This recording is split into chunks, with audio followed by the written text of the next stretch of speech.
आप सबको फिर से नमस्कार।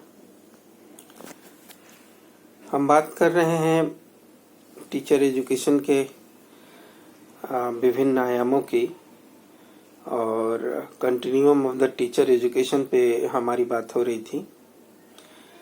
इसमें दो प्रमुख जो विषय हैं वो अभी तक अछूते हैं, देखने के बाद ये लग रहा है, और उसमें थोड़ा समय दिया जाना चाहिए। तो हम लोग बात करते हैं आज कि सीपीडी या प्रोफेशनल डेवलपमेंट की ज़रूरत आज के संदर्भ में क्या है, और इंडिविजुअल लेवल पे, स्कूल लेवल पे, या सिस्टमेटिक नीड्स क्या है, सिस्टम के नीड्स क्या हैं सीपीडी को लेकर। हम लोग अगर इंडिविजुअल नीड्स की बात करें तो टीचर या फैकल्टीज़ को सीपीडी या प्रोफेशनल डेवलपमेंट की इसलिए ज़रूरत है कि उन्हें लगातार अपने जो कैरियर से संबंधित जो नीड्स हैं उसको फुलफिल करते हैं वो तब जब उनमें वो प्रोफेशनल डेवलपमेंट से संबंधित कुशलता आ जाती है, या इवन उन्हें ज़रूरत पड़ती है वो सर्टिफिकेट्स की, वो प्रमाण पत्र की जो सीपीडी के फलस्वरूप अर्जित करते हैं। प्रोफेशनल डेवलपमेंट में वो जितने भी इस तरह के सेमिनार कॉन्फ्रेंसेस अटेंड करते हैं, या फिर वो उस तरह से टीचिंग मेथोडोलॉजी पे वर्क करते हैं, या एक्शन रिसर्च से रिलेटेड कुछ काम करके अपनी स्किल को बढ़ाते हैं, तो इन सब चीज़ों में, इन सब जो अपग्रेडेशन के बाद उनके जो नीड्स पूरे होते हैं, जो खासकर कैरियर से रिलेटेड, कि एक तो एक जॉब मिलना पहले, उसका भी ये आधार बन सकता है। फिर जॉब अगर मिल गया तो प्रमोशन का आधार बनता है सीपीडी। तो इंडिविजुअल नीड्स हैं, फिर वो उसको और थोड़ा आगे बढ़ाए दायरा, तो a teacher will be more effective having those skills gain through CPD. वो टीचर अलग दिखता है अपने बाकी टीचर से अगर वो लगातार प्रोफेशनल डेवलपमेंट में लगा हुआ है। The teacher will be effective in the classroom as well as in the staff room. वो अपने सारे कलीग्स हैं, जो काम करने वाले जितने भी फैकल्टी मेंबर्स हैं, उनमें उसका स्थान अलग से होगा, क्योंकि वो अपडेटेड रहेगा, अपग्रेड रहेगा, उसका अपग्रेडेशन जो है वो दिखेगा। तो इस तरह से इंडिविजुअल नीड्स को कैटर करने के लिए सीपीडी की ज़रूरत हम लोग साफ तौर पे देख सकते हैं। और करेंट अगर हम लोग टर्म जोड़ दें तो आज ये ज़रूरत कहीं ज़्यादा हो गई है।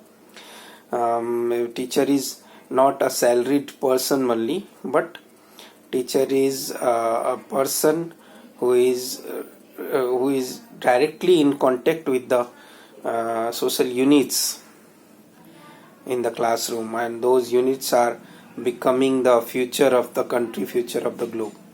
तो इस हिसाब से वो दायरा और बड़ा हो जाता है कि टीचिंग प्रोफेशन ही एक मिशन बन जाता है। तो उस आधार पे हम कह सकते हैं कि जितनी भी ज़रूरतें हैं इंडिविजुअल नीड की, वो पूरा करना एक आज के संदर्भ में एक शिक्षक का बहुत बड़ा कर्तव्य बन गया है, और खुद से उसको आगे आना पड़ता है कि वो प्रोफेशनल डेवलपमेंट के गोल्स को अचीव करे, और टाइमली अचीव करता जाता है। तो इस तरह वो कंपटीशन में भी आगे रहता है, और उसका स्थान बाकी सारे शिक्षकों से अलग रहता है। तो सीपीडी का ये जो भी ज़रूरतें हैं उनको पूरा करना एक शिक्षक का दायित्व बनता है। केवल पढ़ाने से और केवल चीज़ों को उसी तरह से दे देने से जैसा सिलेबस में लिखा हुआ है, उससे सीपीडी की ज़रूरतें पूरी नहीं होती हैं। और इंडिविजुअल करेंट नीड है कि टीचर को वो अपना जो मल्टी डायमेंशनल उसका एस्पेक्ट है उसके साथ न्याय करना होगा। उससे आगे बढ़ते हैं तो स्कूल के नीड्स क्या हैं। स्कूल इफेक्टिव तब होगा, स्कूल प्रभावी तब होगा जब the school has more and more effective and qualified teachers in their faculty.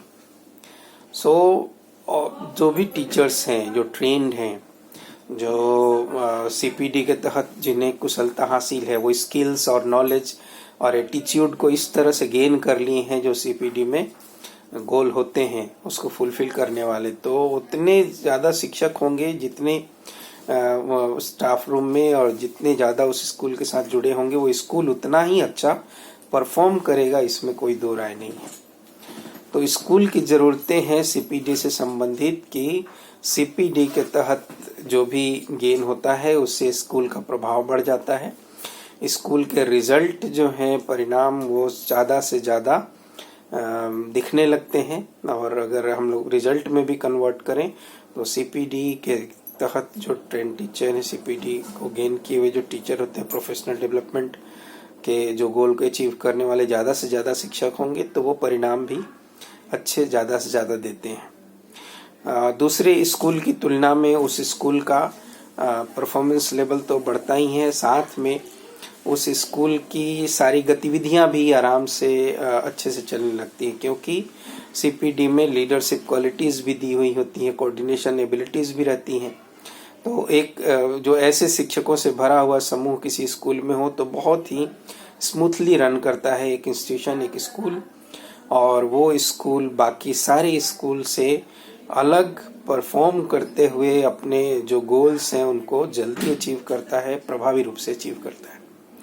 तो इस तरह से स्कूल लेवल पे जो सीपीडी के नीड्स हैं उनको हम डिनाई नहीं कर सकते। फिर है सिस्टम का नीड्स। सिस्टम क्या है? सिस्टम है वो प्रैक्टिस जो हम लोग करते हैं, वो पॉलिसीज जो हम बनाते हैं इंस्टीट्यूशन को चलाने के लिए। तो एक स्कूल को बात करें कि एजुकेशनल इंस्टीट्यूशन ऑर्गेनाइजेशन की बात करें तो सिस्टम वो सारी प्रणाली तंत्र जिस पे वो रन करता है वो भी बहुत मायने रखता है। और प्रणाली तंत्र जो हमारे स्कूल सिस्टम में है कि हम लोग जितना भी करिकुलम से रिलेटेड पाठ्यक्रम से जिस पे हम रन करते हैं, जैसे हमारा क्लासरूम की सारी गतिविधियां चलती हैं, वो अगर बात की जाए, या फिर हम लोग अगर बात करें कि एडमिनिस्ट्रेशन हमारा कैसा है, तो इन सब चीज़ों के लिए भी सीपीडी की ज़रूरत है। इन सब चीज़ों के इफेक्टिव जो उसका प्लानिंग है, एग्जीक्यूशन है, उन सब चीज़ों में ज़रूरत पड़ती है कि सीपीडी प्रोफेशनल डेवलपमेंट के गोल को अचीव किया जाए। जो भी वहाँ पे जितने भी नीति निर्माता हैं, अगर वो सीपीडी के गोल को अचीव किए होंगे, या वो शिक्षक अगर उस पॉलिसी को बनाने में, करिकुलम को डिज़ाइन करने में अगर उनका रोल होगा तो जाहिर है कि वो इफ़ेक्टिव होगा, और बाकी सारे जो लोग बनाएंगे जिनमें सीपीडी की क्वालिटी नहीं होगी, वो अपग्रेडेड नहीं होंगे, तो उनकी तुलना में जो प्रैक्टिसेस, जो पॉलिसीज बनाने वाले सीपीडी के गोल को अचीव किए हुए रहेंगे, वो ज़्यादा प्रभावी ढंग से ऐसे पॉलिसीज बना सकते हैं और वो बहुत अच्छे से उसको एग्जीक्यूट भी कर सकते हैं। तो स्कूल में वो सिस्टम को चलाने में और सिस्टम को रन करने में, इवन जो एडमिनिस्ट्रेटिव डिसीजंस हैं, जो लीडरशिप क्वालिटीज प्रिंसिपल की तरफ से चाहिए, वो सीपीडी के तहत अगर ग्रेन किया हो उन्होंने, वो प्रिंसिपल ने या एजुकेशनल लीडर्स ने,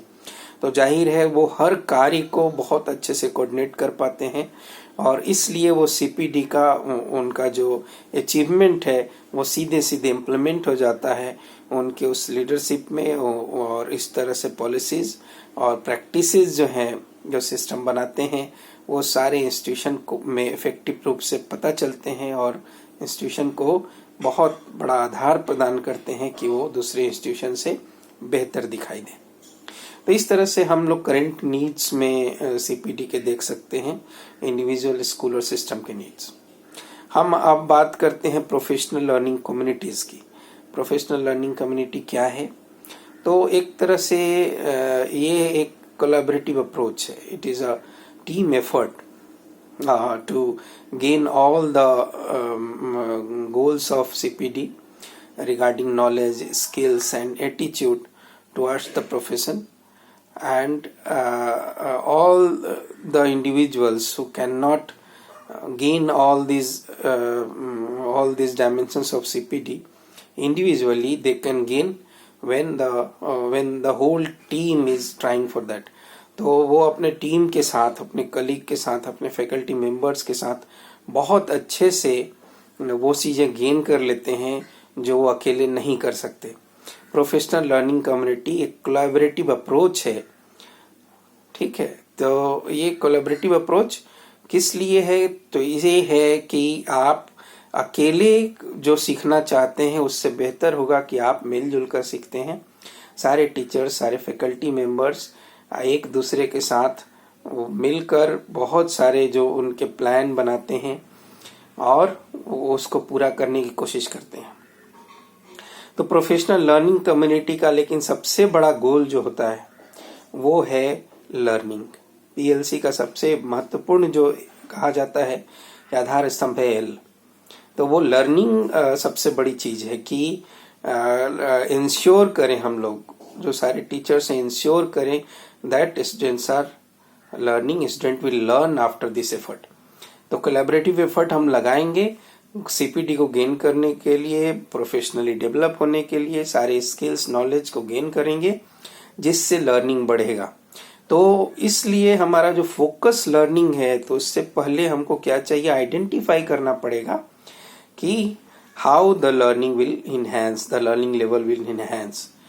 तो वो स्तर कैसे बढ़ेगा, वो अधिगम का स्तर किस तरह से अचीव होगा, इसके लिए सबसे पहले वो डाटा स्टूडेंट की तरफ से लाया जाए, ये कोशिश की जाती है। तो एक तरह से एक्शन रिसर्च इसमें इन्वॉल्व होता है और वो एक्शन रिसर्च मिलकर सारे टीचर करते हैं कि स्कूल के, एक ऑर्गेनाइजेशन के, एजुकेशन इंस्टीट्यूशन के, कि हम लोग मिल जाएं कि क्या कमियां हैं जो लर्निंग इफेक्टिव नहीं हो रहा है, जो स्टूडेंट्स को जो अचीव करना है, जो गोल वो लर्निंग के गोल अचीव नहीं कर पा रहे हैं, उसमें कमी हो जा रही है। उसको हम डाटा से बहुत साइंटिफिक तरीके से अगर उसको देख लेते हैं, उसको एनालाइज करते हैं, तब प्लान बनाते हैं कि ये कमियां हैं तो उसको ऐसे दूर किया जा सकता है। और सारे टीचर्स फिर मिलजुल कर वो स्टूडेंट की जो कमियां हैं, जो लर्निंग की कमियां हैं, उनको दूर करने की कोशिश करते हैं। तो ये कम्युनिटी बनाने की बात है, एक लर्निंग कम्युनिटी जो सारे टीचर, सारे फैकल्टी मेंबर्स एक जगह बैठकर अपने इंस्टीट्यूशन को फोकस करते हैं और ये बहुत विस्तृत न होके एकदम टू द पॉइंट होता है और टू द पॉइंट फोकस्ड होता है अपने गोल के प्रति कि लर्निंग को कैसे इनहेंस किया जाए, कैसे स्टूडेंट्स की जरूरतों को पूरा किया जाए। तो इसमें सारे टीचर्स एक दूसरे के साथ कनेक्ट तभी हो पाएंगे जब उनमें बहुत सारी वीकनेसेस को ओवरकम करने की क्षमता होगी। जैसे आजकल के संदर्भ में सबसे बड़े जो दिक्कत है कि टीचर साथ आ नहीं पाते हैं। टीचर साथ नहीं आते क्योंकि वो ब्रॉड माइंडेड नहीं है। उसका सबसे बड़ा कारण है कि एक टीचर दूसरे टीचर के कंप्लेन में ज्यादा, शिकायत में ज्यादा समय बिताता है, वो इधर से उधर वीकनेसेस को देखने में ज्यादा समय बिताता है, बशर्ते कि वो उन वीकनेसेस के साथ बैठकर काम करे और सबके साथ कोऑर्डिनेट करे, नेगेटिविटी ना लाके पॉजिटिव काम करे, तो वो प्रोफेशनल लर्निंग कम्युनिटी का एक अच्छा मेंबर माना जाएगा, अच्छा सदस्य माना जाएगा। तो ब्रॉड माइंडेड होने की बहुत जरूरत है। फिर रिफ्लेक्टिव होने की बहुत जरूरत है। रिफ्लेक्टिव प्रैक्टिसेस जो होते हैं जिसमें हम अपना खुद को टाइम देते हैं, समय देते हैं कि हम में किस तरह की कमियां हैं, कैसे हम उन्हें दूर कर सकते हैं, और वो रिफ्लेक्शन अपने टीम एफर्ट में टीम के साथ मिलकर साझा करते हैं हम, और उसके साथ सब लोग एक साथ सीखते हैं। तो ये कोलैबोरेशन आज जरूरत है प्रोफेशनल लर्निंग कम्युनिटी को बनाने के लिए। और एक तरह से कल्चर डेवलप करना पड़ेगा। कोलैबोरेशन का वो कल्चर होता है, वो कल्चर अपने इंस्टीट्यूशन में, अपने फैकल्टी मेंबर्स के बीच में, टीचर्स के बीच में डेवलप करने की जरूरत है। और ये तभी डेवलप हो सकता है जब सारे टीचर्स एक दूसरे के जो है एक दूसरे के बीच की दूरी को कम करते हुए वो उनके साथ मिलने की क्षमता रखे। माने the goal will be to be inclusive. आप सबको जोड़ने की बात करें तब जाके आप इस तरह के आधार तैयार कर सकते हैं और इस तरह का एटमॉस्फेयर, एनवायरनमेंट डेवलप कर सकते हैं। और ये डेवलप करने के लिए आप में एक ट्रस्ट, एक दूसरे के प्रति विश्वास की भावना वो लानी होगी।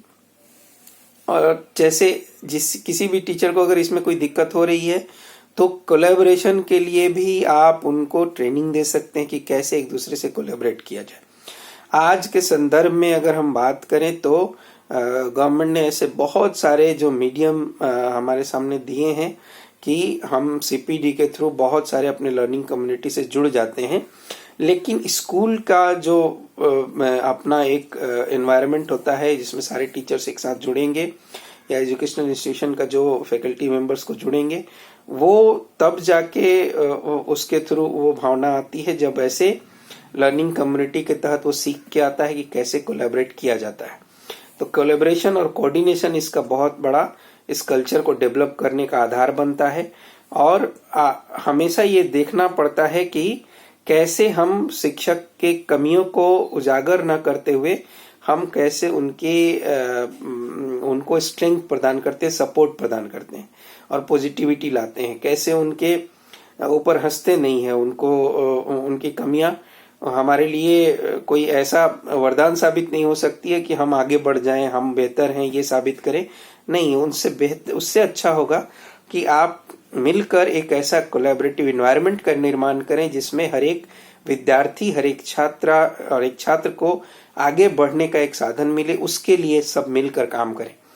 तो ये स्ट्रेंथ की जरूरत है। आज ये बहुत प्रोफेशनल लर्निंग कम्युनिटी एक प्रोग्रेसिव अप्रोच है और ये अप्रोच अपनाने के लिए इससे हम लोगों को अपने बीच के छोटे छोटे जो दुर्भावनाएं हैं, छोटी छोटी जो दुर्भावनाएं हैं जो आपस में दूरी बनाती हैं, उनको हटाने की जरूरत है। तो इन सारी चीजों से हटाकर आपको बहुत ज्यादा समय देने की भी जरूरत है। ऐसा नहीं होगा कि एक दिन में कल्चर का निर्माण होता है। संस्कृति को बनाने के लिए समय लगता है और सब लोगों को मिलकर उस तरह का प्रयास करना पड़ता है कि आप कैसे किसी स्टूडेंट से वो लेते हैं कि वो क्यों नहीं सीख पा रहा है, फिर आप वो चर्चा करते हैं अपने फैकल्टी के बीच में जाके स्टाफ रूम में कि ये गलतियां लग रही हैं, आप लोगों को क्या लगता है। तो इस तरह से वो क्या करता है कि वो दूसरों के साथ मिलकर एक टीम स्पिरिट का निर्माण करता है। वो अप्रोच जो बहुत ही जरूरी है आज के संदर्भ में पूरे के पूरे क्लासरूम के लेवल को बढ़ाने के लिए और लर्नर्स की जरूरतों को पूरा करने के लिए। तो टीचर एजुकेशन के फील्ड में इस तरह के प्रोग्रेसिव अप्रोच अपनाने होंगे, तभी जाकर हम लोग अचीव कर सकते हैं जिस लक्ष्य को लेकर एक शिक्षक अपने प्रोफेशन से जुड़ता है। धन्यवाद।